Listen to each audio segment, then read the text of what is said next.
এটা হলো আমাদের দুপুরের খাবার। কি কি রান্না করেছি, কিভাবে রান্না করেছি দেখুন। আশা করছি আপনাদের সবার ভালো লাগবে। নমস্কার, আমি স্বপ্না। দেশ এবং দেশের বাইরে যে যেখান থেকে ভিডিওটি দেখছেন, আপনাদের সবাইকে অনেক অনেক শুভেচ্ছা। স্বপ্নাস ব্লগে সবার আমন্ত্রণ। প্রতিদিনের মতো নতুন একটি পর্ব সাজানোর প্রয়াস করছি আমাদের রান্নাবান্না, খাওয়া দাওয়া এইসব বাস্তব চিত্রগুলি নিয়ে। আশা করছি আপনাদের সবার ভালো লাগবে। তাই অনুরোধ রইল, পর্বটি প্রথম থেকে শেষ পর্যন্ত দেখুন। 2টা কাঁচকলা আর এখানে 1 কেজি চিচিঙ্গা আছে। কাঁচকলা আর ডালের বড়ি দিয়ে রুই মাছের পাতলা ঝোল করব। ওই দিন রান্না করেছিলাম, খুবই চমৎকার হয়েছে। ওরা বাপ বেটা দুইজনে বলছে কাঁচকলা দিয়ে ওদিনের মতো রান্না করতে। একটা কলা হলেই চলবে। কলার খোসাটা পাতলা করে ছাড়িয়ে নিয়েছি। এখন এরকম গোল গোল করে কেটে জলে ভিজিয়ে রাখছি। কষটা ছেড়ে যাবে। যে কোনো সবজি রান্না করার জন্য প্রতিদিন একইভাবে না কেটে মাঝে মাঝে একটু এভাবেও কাটলে ভালো লাগে। চিচিঙ্গাগুলো মনে হচ্ছে একেবারেই কচি। এভাবে করে একটু ছেঁচে নিয়ে উপরের পাতলা আবরণটা ফেলে দেব। গতকাল রাতেই আমি ডালগুলো ভিজিয়ে রেখেছি। এটা হলো কুষ্টিয়ার বিখ্যাত মটর ডাল। এই ডালের বড়া ভেজেই আজ রুই মাছের ঝোল করব। সবগুলো চিচিঙ্গা খোসা ছাড়িয়ে ভালোভাবে ধুয়ে নিয়েছি। হাত, বটি, বাটি সব ধুয়ে নিয়েছি। এখন এরকম পাতলা পাতলা করে কেটে নিচ্ছি। চিচিঙ্গা ভাজা করব। আপনি যদি আমাদের চ্যানেলে নতুন হয়ে থাকেন, সম্পূর্ণ পর্বটি দেখার পর যদি একটু ভালো লাগে, আমার অনুরোধ রইল চ্যানেলটি সাবস্ক্রাইব করে আপনার মূল্যবান মন্তব্যটি লিখে জানাবেন। ফেসবুক থেকে ভিডিওটি দেখে থাকলে পেজটি ফলো, লাইক, শেয়ার করে আপনার মূল্যবান মন্তব্যটি লিখে জানাবেন। যে কোনো গঠনমূলক মন্তব্য করতে পারেন, কোনো সমস্যা নাই। আমি আপনাদের সকল মন্তব্যের উত্তর দেব। এই চিচিঙ্গাটা একেবারেই কচি, তো এখান থেকে কয়েকটা পিস রেখে দিয়েছি মাছের ঝোলে দেওয়ার জন্য। রান্না বসিয়ে দিলাম, কাটাকুটি সব শেষ। সরিষার তেল গরম হলে 1 মুঠো কুচানো পেঁয়াজ দিয়েছি। অল্প কিছুক্ষণ ভেজে নিয়ে এখন দিচ্ছি ফালি করা কয়েকটা কাঁচামরিচ। সব মিলিয়ে আরো কিছুক্ষণ ভেজে নেব। এখন দিচ্ছি 1/2 চা চামচ হলুদ। খুব সুন্দর মতো ফোড়নটা রেডি হয়েছে। এখন দেব কেটে রাখা চিচিঙ্গা। নেড়ে চেড়ে সব কিছু ভালোভাবে মিশিয়ে দিয়ে ঢেকে ঢেকে রান্না করব। স্বাদ মতো লবণ দেব।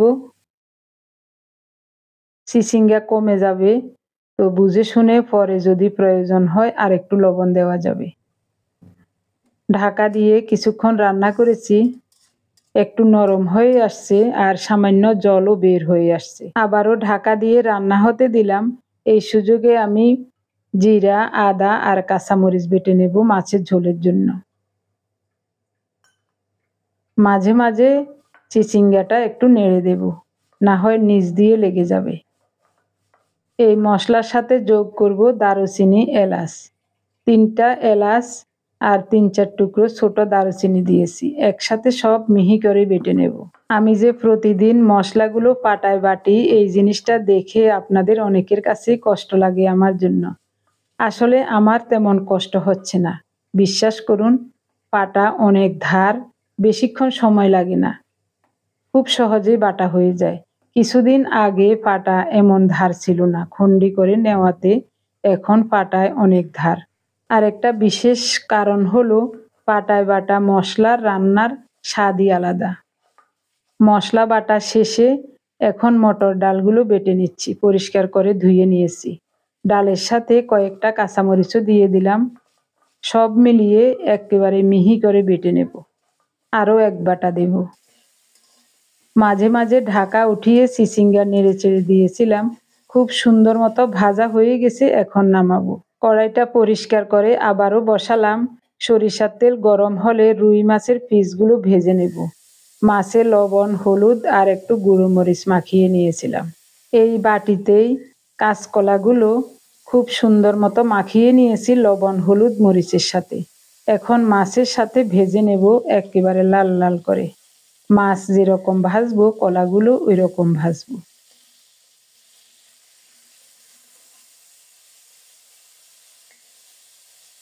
উল্টিয়ে দিলাম। ও পিঠটাও এরকম লাল লাল হলে নামাবো।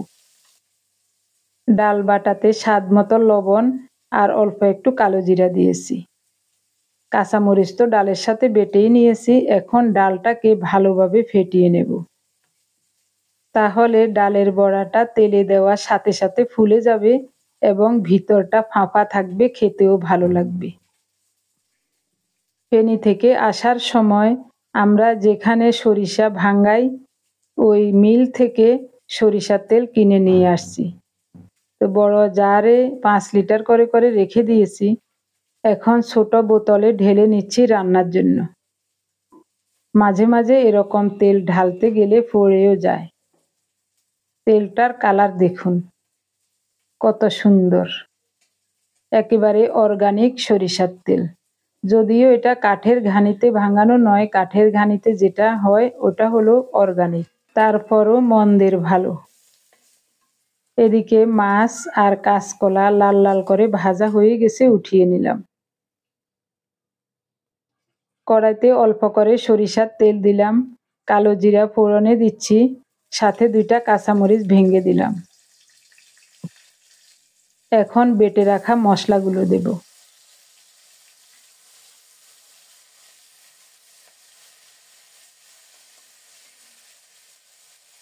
ঝোলের পরিমাণ লবণ দিলাম।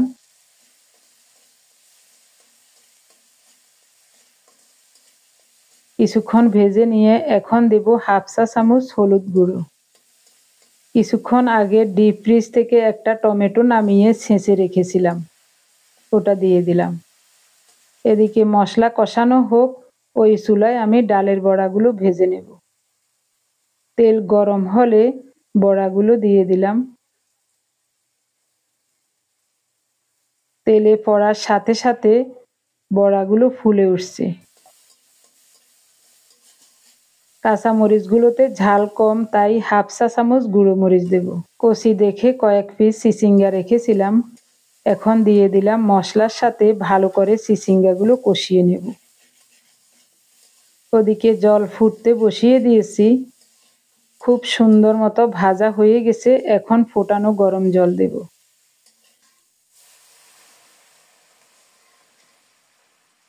একটু পাতলা মতো ঝোল রান্না করব, সেই পরিমাণে জল দিয়েছি। এদিকে ডালের বড়িগুলো খুব সুন্দর মতো ভাজা হয়ে যাচ্ছে, নেড়ে চেড়ে মচমচে করে ভেজে নিয়েছি। ঝোলটা ভালোভাবে ফুটে উঠলে ভেজে রাখা রুই মাছের পিস আর কাঁচকলা দিয়ে দেব।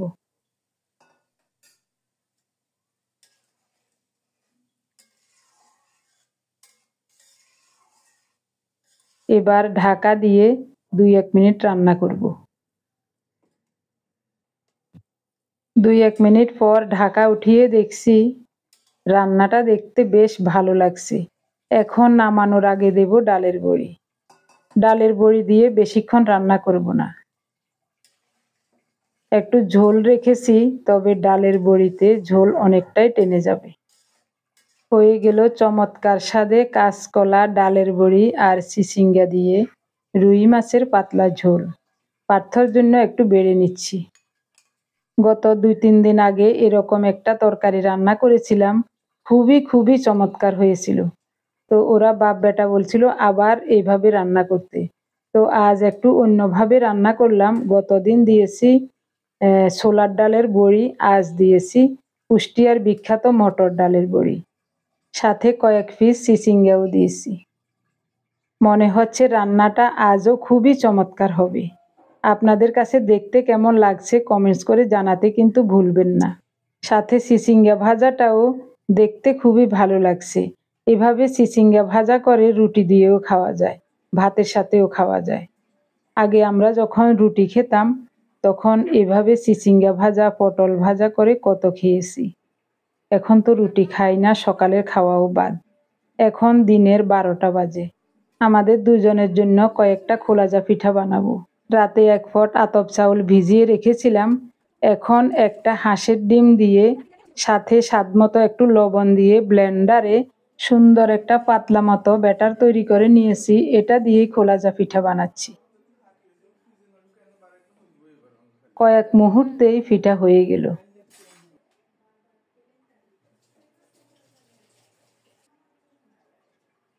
আরও একটা পিঠা হয়ে গেল। তো আমরা এখন হলুদ চা খাবো। হলুদ চা খেয়ে আম দিয়ে এই খোলাজা পিঠা খাবো। এক পট চালে একটা হাঁসের ডিম দেওয়াতে পিঠাগুলো খুবই নরম হচ্ছে, এই কারণে ওঠানোর সময় একটু ফেটে যাচ্ছে। পিঠাগুলো বানিয়ে রেডি করে রাখলাম, আমও কেটে রেখেছি। এখন হলুদ বেটে হলুদ চা খাবো, তারপরেই আম দিয়ে পিঠা খাওয়া হবে। এই শিলটা ভেঙে যাওয়াতে একটু কষ্ট হচ্ছে আমার। তো ছোট্ট পাটার এই শিল ওই দিন খন্ডি করানোর সময় ভেঙে গেছে। ওই লোকটা অনেক আফসোস করেছিল। তো আমরা বলেছি কোনো সমস্যা নাই, আমাদের হাতে যদি ভেঙে যেত কি করতাম। তো আরেকটা ছোট্ট শিল কিনতে হবে। হলুদ আর গোলমরিচ বাটা হয়ে গেছে। এখন গ্লাসে নিলাম নর্মাল জল, ফোটানো গরম জল, সব মিলিয়ে কুসুম গরম। দুইজনে 2 গ্লাস খেয়ে নেব। এরপর পরে নিচ্ছি হলুদ, কাঁচা হলুদ আর গোলমরিচ। দুইজনের জন্য 2 ইঞ্চি পরিমাণ কাঁচা হলুদ আর 20-25টা গোলমরিচ একসাথে পাটায় মিহি করে বেটে নিয়েছিলাম, হাফ হাফ করে দিয়ে দিলাম। গ্লাসে নিচ্ছি নর্মাল জল, হিমালয়া পিঙ্ক সল্ট 1 চিমটি পরিমাণ করে 2 গ্লাসে দিলাম। এখন দেব cold press coconut oil 1 table চামচ পরিমাণ, আন্দাজ করে দিচ্ছি যেন 1 টেবিল চামচ পরিমাণ হয়। এখন দেব ফোটানো গরম জল, পানীয়টা হবে কুসুম গরম। দুইজনে 2 গ্লাস খেয়ে নেব। হলুদ চা খেয়ে 2-3 মিনিট পর এখন আম দিয়ে খোলাজা পিঠা খাবো। 4-5টা আম কেটে নিয়েছি, ওনাকে দিয়েছি, উনি ওদিকে বসে খাচ্ছেন। ওহ, কি যে চমৎকার লাগছে খেতে। আমগুলো মধুর মতো মিষ্টি।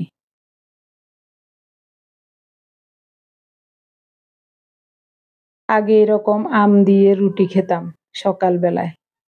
আম হলে আর কিছুই লাগতো না। আমের দিনে বেশিরভাগ সময় আম দিয়ে রুটি খাওয়া হতো। এখন দিনের 4:30 বাজে। আমরা দুপুরের খাবার খেতে বসলাম। তো ভাতগুলো অল্প একটু গরম জল দিয়ে চুলার উপর বসিয়ে রেখেছিলাম, একেবারে গরম ভাতের মতো হয়ে গেছে। সকালবেলার একটু ডাল বাটা রেখে দিয়েছিলাম পেঁয়াজু খাবো বলে। তো ওখানে বড় সাইজের একটা পেঁয়াজ মিহি করে কুচিয়ে দিয়ে পেঁয়াজু বানিয়ে নিয়েছি গরম গরম ভাতের সাথে খাওয়ার জন্য। আর 2-3টা শুকনো মরিচও ভেজে নিয়েছি।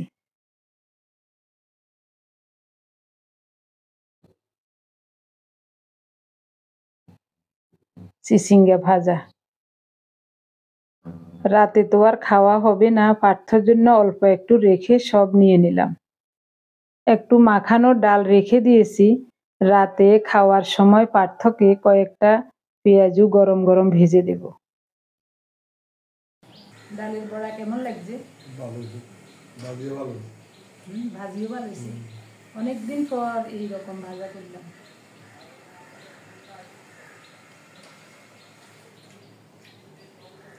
ভাতও গরম করে নিয়েছি।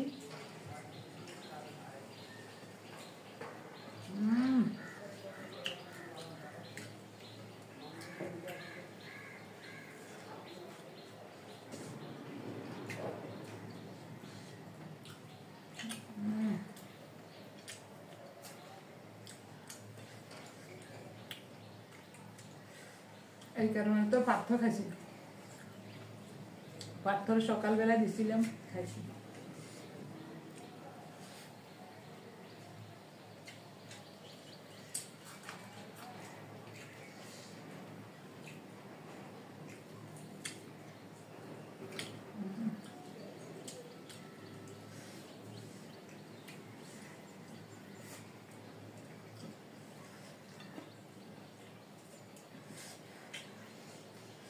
না গরম, ফ্যান দিই।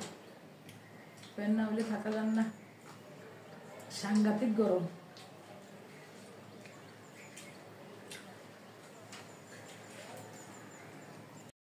খুব গরম লাগছে, তাই ফ্যানটা ছেড়ে দিলাম। যেদিন বৃষ্টি হয়, হাওয়া বাতাস হয়, ওই দিন আবার ঠান্ডা লাগে। যখনই একটু রৌদ্র উঠে তখনই গরমে থাকা যায় না। শুকনো মরিচ ভাজা, মুচমুচে ডালের বড়া দিয়ে গরম ভাত খেতে খুবই চমৎকার লাগছে। চিচিঙ্গা ভাজাটাও দারুণ হয়েছে। 24 ঘন্টায় একবারই ভাত খাই, তাই এই খাবারটাকে মুখরোচক করার জন্য বিভিন্নভাবে চেষ্টা করে যাই সব সময়। প্রথমেই একটা মুখরোচক খাবার হলে ভাত খাওয়ার আগ্রহটা বেড়ে যায়। অনেকে আমাকে বিভিন্ন সময় বলেছেন, যারা প্রতিনিয়ত আমাদের ভিডিও দেখেন, শুভাকাঙ্ক্ষী, ওনারা বলেছেন যে খাওয়ার ভিডিও করার সময় প্লেটে অল্প করে ভাত নিতে এবং প্লেটটা খুব সুন্দর করে সাজিয়ে নিতে। ওনাদের এই কথাগুলি আমার একটুও পছন্দ হয় নাই, কারণ আমি সব সময় আপনাদেরকে বলে আসছি একেবারে বাস্তব সব চিত্রগুলি আপনাদেরকে দেখাবো। তাই আমরা যতটুকু ভাত খাই, সব সময় যেভাবে ভাত নিয়ে আসছি, সারা জীবন যেভাবে ভাত খেয়ে আসছি, পেটে যতটুকু ভাত ধরে ওভাবেই নেব, ওভাবেই খাবো। এটা দেখে আপনাদের কাছে ভালো লাগবে। সাজানো গুছানো কৃত্রিম জিনিস আমি পছন্দ করি না। আমার মনে হয় আমার মতো আপনারাও পছন্দ করেন না। প্রথম বাড়াই প্লেটে যা ভাত নিয়েছি ওটা শুধু ডালের বড়া আর চিচিঙ্গা ভাজি দিয়ে খেয়ে নিয়েছি। তো আমার আরো একটু ভাত লাগবে, উনি বলছেন ওনারও একটু ভাত লাগবে। মাছের ঝোলটা খুবই চমৎকার হয়েছে, উনি মুখে দিয়েই বলছেন ওদিনের চেয়ে আজ আরো বেশি ভালো লাগছে। শুনে আমি খুব খুশি হয়েছি। আমার প্রিয় ভাই বোন বন্ধু স্বজন, এখন বলবো আপনাদের নামগুলো। গত 48 ঘন্টায় আপনারা যারা আমাদের অনেকগুলো ভিডিও দেখে কমেন্টস করেছিলেন, আমি আপনাদের সবার নাম খাতায় লিখে নিয়েছি। প্রথমেই কমেন্টস করেছেন শিউলি দত্ত কোচবিহার থেকে, সুমন্তরা সেনাপতি, বনানী ব্যানার্জি মুর্শিদাবাদ থেকে, তৃপ্তি, চন্দন মজুমদার মধ্যগ্রাম কলকাতা থেকে, আলপনা চৌধুরী, শাহিদা নাসরিন ঢাকা থেকে, বাঙালির রান্নাঘর, সঞ্জীব রাহা রয় কলকাতা থেকে, মল্লিকা ঘোষ শিলিগুড়ি থেকে, সায়েলা মিতা, শিখা সিনা রয় কলকাতা থেকে, মলি দাস ঢাকা থেকে, দেবাশিস পাল শিলচর আসাম থেকে, নির্মলা দেউরি, শিবানী ভৌমিক ময়মনসিংহ থেকে, রাবিয়া বসি ঢাকা থেকে, রানু বেগম ইতালি থেকে, রুমা দাস, আসমা বেগম কানাডা থেকে, অমিত দাস বার্সিলোনা স্পেন থেকে, জয়তী মণ্ডল, বিভা সেন গুয়াহাটি আসাম থেকে, হর্ষ বসাক সোদপুর থেকে, রুমা সেন গুপ্ত কলকাতা থেকে, রেখা বক্সি কাবেরী ভৌমিক ময়মনসিংহ থেকে, অনিমা বোস রাঁচি থেকে, এন ঘোষ কলকাতা থেকে, সুমিতা দে আসাম থেকে, পান্না মজুমদার, সাবরিস ডেইলি লাইফ, লাইলি সিলেট থেকে, অথৈ দত্ত, পম্পা দাস, চন্দন নাগ। আপনাদের সবাইকে জানাই অজস্র অজস্র ধন্যবাদ, অভিনন্দন এবং কৃতজ্ঞতা। সবাই খুব ভালো থাকুন, সুস্থ থাকুন। দেখা হবে আগামী পর্বে।